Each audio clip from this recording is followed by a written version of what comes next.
I mean, people just think it's Falstaff, and, you know, but he's got a real anger, a real sort of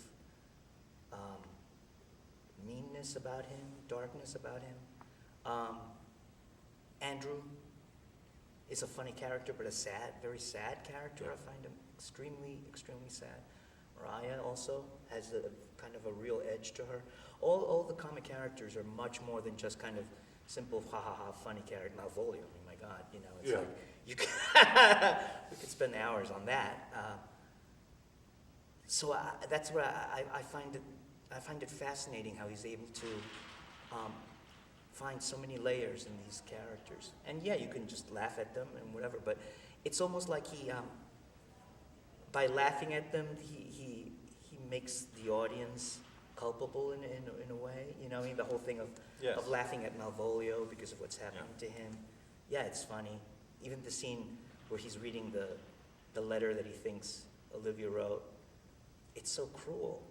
It's hilarious because he thinks that she's really in love with him, and his pomposity and whatever is funny, but it's also heartbreaking because he really believes it, you know?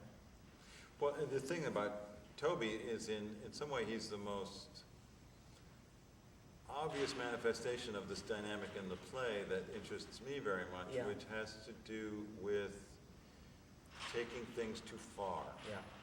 You know, we're having fun, we're having a little bit more fun, and then something happens that really crosses this line. That's not a fixed line. Yeah. That line is dependent on the situation. Yeah. And something loses its, and it's not a matter of loses its propriety, it just, whatever that experience of going too far is.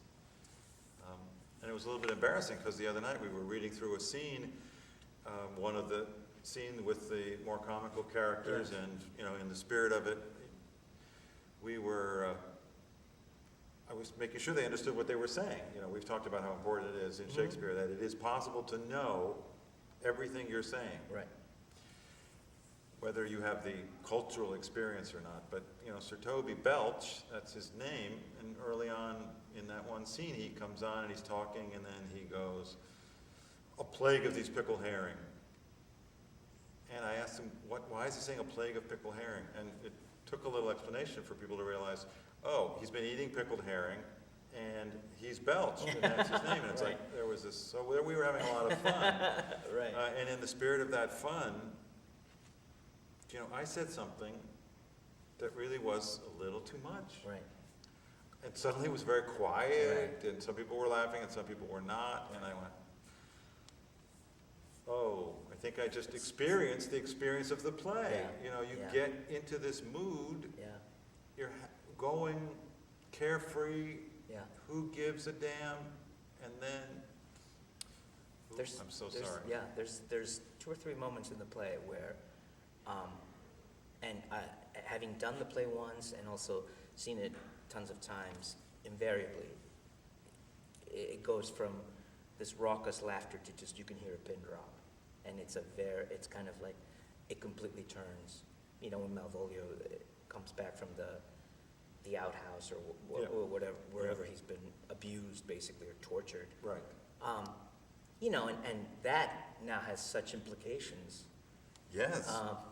When you hear what he's put through, that it'll be very interesting for an audience now, especially after all the stuff that we've been through in the last couple of years. But invariably, it's like you can hear the room just completely shift, you know? And is it curious to mention there in that scene where Malvolio is confined and interrogated? Yeah. The instigators of that, they kind of get bored of it, and leave. Right. And leave Festi to kind of do the dirty Clean work. up the mess, Which is very bizarre to me. Yeah.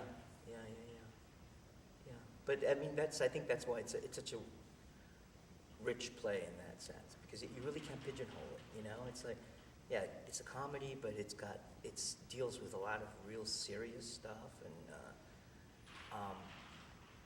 it's just, I think it's just, you know, I think it's one of his greatest plays. every time I see it, I'm just like bowled over by how much there is in it, you know.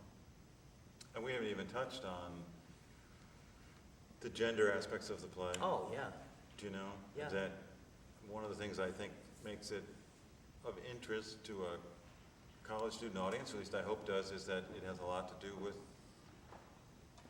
what makes a man, what makes a woman, how womanly can a man get, how manly can a woman get, and to some extent, how much difference does it make, or how much is there a level of identity that transcends gender? yeah, yeah. Oh, that's it's crucial to the play, especially when you start to think that the female roles were played by young boys originally.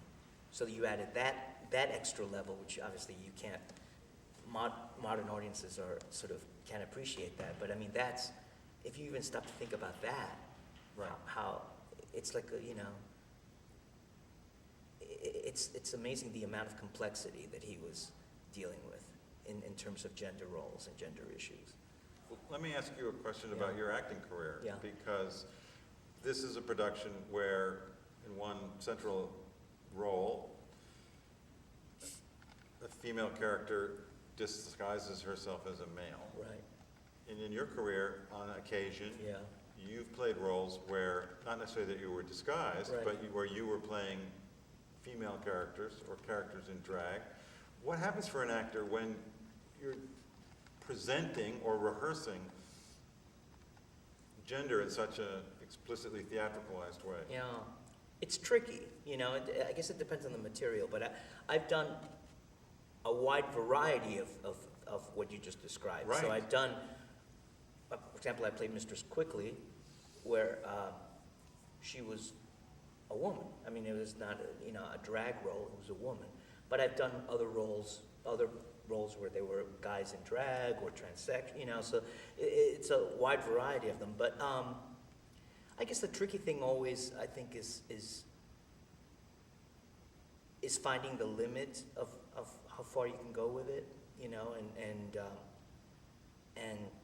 especially in this play too, it's like finding a truth in it as opposed to kind of playing it for the obvious laughs that are built into a conceit like that. I thought you were going to say Yeah. something about truth. I mean, you have to find the truth of the situation, because inherently, you know, a guy in drag, a woman in drag is a funny concept, and you can get a lot of what I call cheap laughs that way. Sure.